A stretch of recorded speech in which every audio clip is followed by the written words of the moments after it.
Hindi pa man opisyal na summer pero napakainit na. Kaya naman naglabas na po ng ilang guidelines ang DOH para manatiling malusog at maayos ang kalusugan ngayong summer. Ayon sa DOH, pangunahing mararanasan ang sakit sa balat at heat stroke tuwing mainit ang panahon. Kaya iwasang magbilad sa araw sa pagitan ng alas 10 ng umaga hanggang alas 2 ng hapon. Bantayan din po ang inyong mga inihahandang pagkain dahil mas mabilis mapanis ang mga pagkain kapag tag-init.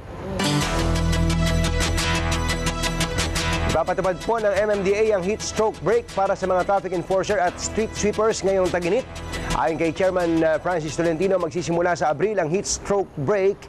Bibigyan sila ng dalawang break time. Ito'y mula 1:00 hanggang 1:30 ng hapon at alas 2:30 hanggang alas 3 ng hapon. Nag-aaralan ding ibalik ang heat stroke allowance, libreng bottled water. May bago ring uniforme para maging komportable sa trabaho.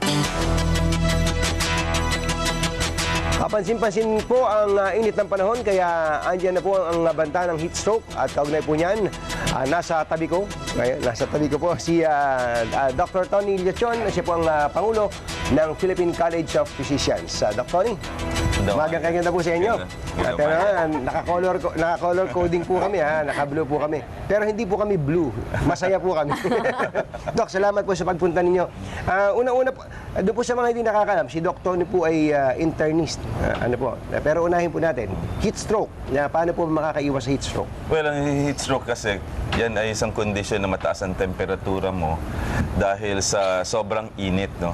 So, ang ginagawa dyan, bago lumabas ka ng bahay, adequately drape ka o nakasuot ka. Pero usually, cover mo sarili mo ng sombrero, o dapat meron kang sunglasses. Tapos, kung maaari, maglagay ka ng mga sunblock para hindi ka mapekto. Lalo na yung mga nagtatrabaho dito sa mga sa kalsada, outdoor, mga sports, yung mga tatakbo. Tapos mga construction workers. Tapos inom ng tubig, mga 8 to 12 glasses or even more. At tapos light cotton or mga susuotin nila. In case na mahimatay sila, ang gagawin lang, ihiga sila, kumuha kaagad ng malamig at na may yelo. Pagkatapos may fan, iluwag natin ang kanilang susuotan.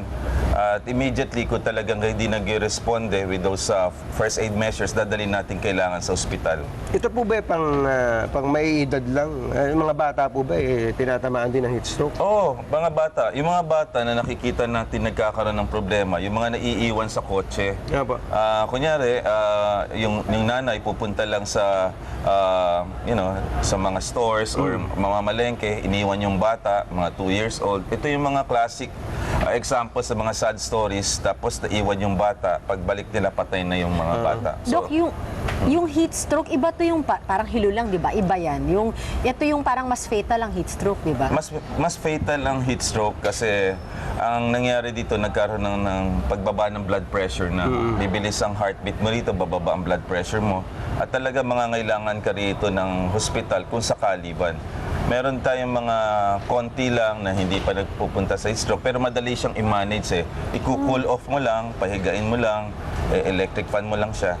May mga tayong nagpupunta sa beaches, ito mga ating mga kababayan gustong uminom ng alak. Diuretic kasi ang mga beer at saka mga alak. At kung ikaw ay may ininom na gamot sa hypertension, iihi ka ng iihi at lalo kang madidehydrate or mga coffee. So be careful kung matanda na yung pasyente, tapos uminom ng alak, tapos meron ka ininom na gamot ng mga diuretic, pwede ka ma-dehydrate so, dapat matubig talaga. Dapat matubig talaga. Gano'ng karami? Gano'ng karami po?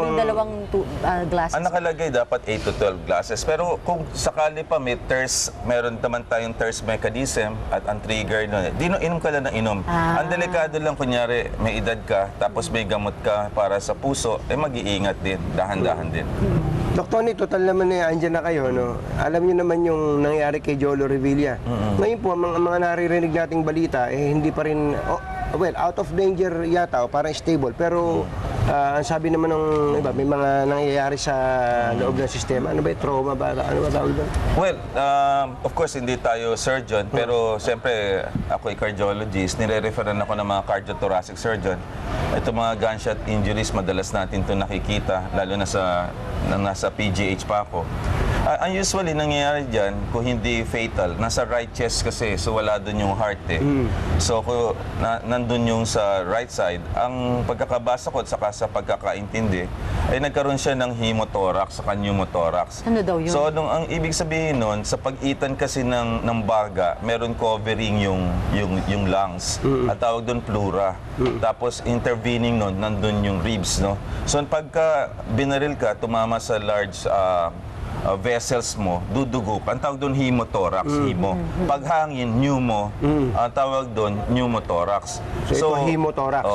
Para makakita ka sa x-ray ng tubig or ng dugo, dapat 300 cc. Pero yung severe na I think ginawa kay Vice Governor Jolo, ay humigit kumulang ng 1,000 to 1,500 ml. Ibig sabihin, isang litro ng soft drinks, yun ang natanggal sa kanya. So nilagyan siya ng tube thoracostomy para ma-drain out yung fluid na yun. So yun ang binabantayan dyan. At of course, eventually baka magkaroon ng infection or pneumonia. Dahil siyempre sa pagkaka-stage niya dun sa hospital. At saka siyempre matagal na nakahiga yung pasyente. Parang bloated, parang ang taba ng mukha niya. Kasama yun? Pati daw yung tiyan. Yung bloatedness, hindi ako doktor niya, mawalang galang nga po. Ako po ay doktor na tumitingin lang ko anong tawag doon clinical eye. Ochuchero, parang ganyan. Pero siyempre, doktor ka rin. Well, ang tingin ko doon, ileus. Ang ileus yun. Kasi pag na-injure ka, medyo nagbo-bloat yung tiyan mo. Hindi mo ilabas yung hangin. Ayun pala yun. Tapos yung pamaganang face, dahil din siyempre may injury ka dito, may swelling, mag-e-extend hanggang face yun. So So yung pong Sabaga, going back to Sabaga, pagka naalis yung, ano ba yung tubig ba yun? dugo yun, dugo. Pag naalis na yun, ilang araw, titingnan lang muna yung drainage dun sa baba. Kung wala na, matatanggal din yun. Delikado siya kung hindi naagapan kagad. Nasa magandang ospital pa. Nasa magandang ospital naman. I hope gagaling si Vice Governor Jolo. Ang puso namin ay nasa kanya. Sana ay gumaling siya ng madalian. Dok, salamat po. Dok, kumusta rin po kay Jolo, yung anak niya si Jolo? Salamat. Thanks, Doc. Thank you. Mga kapamilya, time check muna tayo, 6:11.